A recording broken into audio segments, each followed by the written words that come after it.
अस्सलाम वालेकुम नाज़रीन, प्रोग्राम बोन हेल्थ के साथ डॉक्टर ख्वाजा साजिद असलम हाजिर हैं। मैं ऑर्थोपेडिक सर्जन। आज का जो हम पब्लिक अवेयरनेस प्रोग्राम कर रहे हैं वो कर रहे हैं numbness of hands and feet, के हाथ और पाँव का सुन्न हो जाना। ये भी अक्सर लोग शिकायत करते हैं कि जी मेरे हाथ ठंडे रहते हैं या हाथ सुन्न हो जाते हैं या पाँव सुन्न हो जाते हैं। तो ये हम पब्लिक अवेयरनेस प्रोग्राम कर रहे हैं थोड़ा लोगों में अवेयरनेस क्रिएट करने के लिए कि क्या क्या वजूहात हो सकती हैं। मैं प्रोग्राम की शुरू में ये बताता चलूँ कि हम ये जो पब्लिक अवेयरनेस प्रोग्राम किसी भी सोशल मीडिया पे होते हैं, स्पेशली मेडिकल रिलेटेड जो होते हैं, इसमें कोई इलाज आपको नहीं बताता, ना ही बताना चाहिए। इसमें अवेयरनेस क्रिएट करते हैं कि अगर आपको ये प्रॉब्लम्स हैं तो वो क्या क्या प्रॉब्लम उससे रिलेटेड हो सकते हैं, क्या क्या वजूहात हो सकती हैं, और फिर उसका हम इन्वेस्टिगेट और इलाज करते हैं। तो जिस सोशल मीडिया पे इलाज नहीं बताया जाता, ये वो नहीं है कि आप घर बैठे समझें हाँ ये भी मेरे अंदर ये भी बीमारी है, चलें ये भी इसका इलाज, और घर बैठे आपका इलाज कर लें अपना खुद ही। ऐसा नहीं होता और ना ही ऐसा होना चाहिए। तो ये बात बिल्कुल क्लियर कर लें कि public awareness programme medical related जो होते हैं वो सिर्फ अवेयरनेस क्रिएट करने के लिए होते हैं, क्योंकि कुछ बीमारियों का लोगों ने खुद ही एज्यूम किया होता है कि जी इसका कोई इलाज नहीं है, दुनिया में इलाज नहीं है इसका। कुछ लोगों ने एज्यूम किया होता है कि ये खुद ब खुद ठीक हो जाएगा। तो ये जो अवेयरनेस प्रोग्राम होते हैं ये इसलिए होते हैं कि कुछ चीज़ें होती हैं जो आपने जल्दी जाना होता है डॉक्टर के पास, कुछ चीज़ें होती हैं जो क्योरेबल होती हैं, बिल्कुल उनका इलाज हो जाएगा और बिल्कुल आप वैसे हो जाएंगे जैसे ये प्रॉब्लम था ही नहीं। तो ये इसलिए प्रोग्राम किया जाता है। तो ये नमनेस ऑफ हैंड्स जो है, हाथ और पाँव का सुन्न हो जाना, this is one of the thing कि ये भी कॉमन है लोगों में। वजूहात क्या हो सकती हैं इसकी? अक्सर लोगों का ये होता है कि वो जब रात को सोए होते हैं ना, तो आधी रात को जाग हो जाती है, अर्ली मॉर्निंग उनके हाथ सोए होते हैं, सुन्न हुए होते हैं। कुछ लोगों का ये भी होता है कि पूरे दिन में हाथ भी पाँव भी ठंडे रहते हैं और सुन्न रहते हैं। ये चीज़ कभी एक दिन में तो पैदा नहीं बनती है ना, एक दिन में कि ये एक्यूट नहीं है कि आप एक दिन में आपके हाथ पाँव सुन्न होना शुरू हो जाए। हमेशा ग्रेजुअली स्लोली वर्स से वर्स, ख़राब से ख़राब होती जाती है। ऑफ कोर्स लोग तब आते हैं जब ये बहुत ज़्यादा बॉदर कर रही होती है। वजूहात इसकी क्या हो सकती हैं? हाथों का जो सुन्न होना है या पाँव का सुन्न होना है, एक तो कोई ना कोई नर्व जो हम जब हाथ लगाते हैं तो हमें फील होता है कि किसी ने हाथ लगाया है हमें, ये फीलिंग्स नर्व्स के थ्रू जाती हैं ब्रेन में।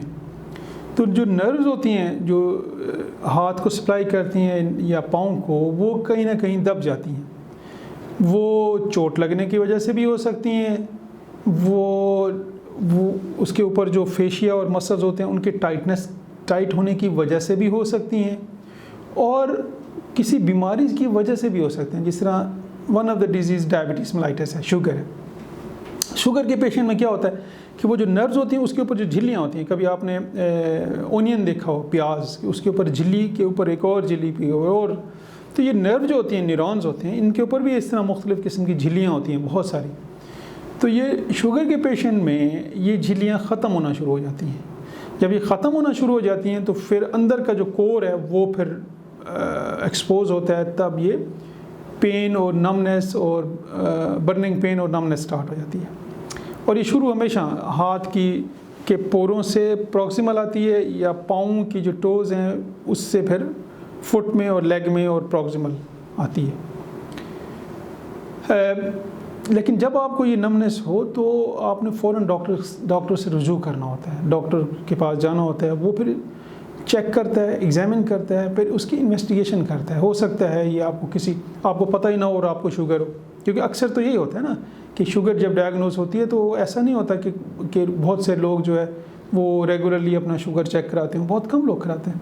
मेजॉरिटी लोग तो एक्सीडेंटल फाइंडिंग होती है कि आप किसी भी वजह से ब्लड टेस्ट कराते हैं तो आप अचानक पता चलता है ये आपको तो डायबिटीज़ हो गई। तो इसलिए जब फर्दर आपकी इन्वेस्टिगेशन होगी फिर पता चलेगा कि बीमारी की वजह से है, नर्व कंप्रेशन की वजह से है, या क्या रीज़न है, और फिर उसका इलाज होता है।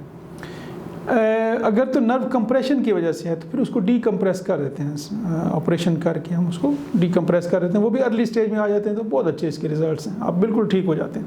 लेट स्टेज में आते हैं तो थोड़े बेहतर रिज़ल्ट्स नहीं हैं इसके।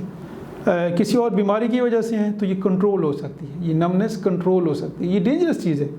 हाथ और पाँव हम इनको इस्तेमाल करते हैं, हाथों से हम गर्म चीज़ को भी पकड़ते हैं, पाँव से हम बाज़ बार नंगे पाँव भी चलते हैं, तो जब कोई चीज़ लगती है तो हमें फ़ील होता है। नमनेस के होने के नुकसान क्या है कि नमनेस हो और आप उसका इलाज ना कराएं तो क्या नुकसान होगा। जब आप किसी गर्म चीज़ को पकड़ेंगे या कोई आपको हल्की हल्की चोट लगेगी हाथों पे, आपको फील नहीं होगी, पता नहीं चलेगा। तो वो चोट होती लगती हुई फिर वो ज़ख़म बनेगा, इन्फेक्शन होगा, आपको पता भी नहीं होगा। इसी तरह पाँव का छोटा सा ज़ख़म होगा, फिर वो इन्फेक्शन और अल्सर बन जाएगा और बंदे को पता भी नहीं चलता क्योंकि पेन नहीं होता उसका। हाथ पाँव सुन्न होते हैं तो पेन नहीं होता उसका। फिर वो जब गहरा ज़ख़म हो जाता है, ऑस्टियोमाइलाइटिस हो जाता है बोन्स तक, फिर पता चलता है कि ये है, फिर वो थोड़ा सा लेट हो जाता है। अपनी और अपनी फैमिली की सेहत का ख्याल रखिएगा। डिस्प्ले पे मेरा नंबर है, किसी ने कॉन्टैक्ट करना है या फर्दर अपॉइंटमेंट लेनी है, you are welcome. Thank you.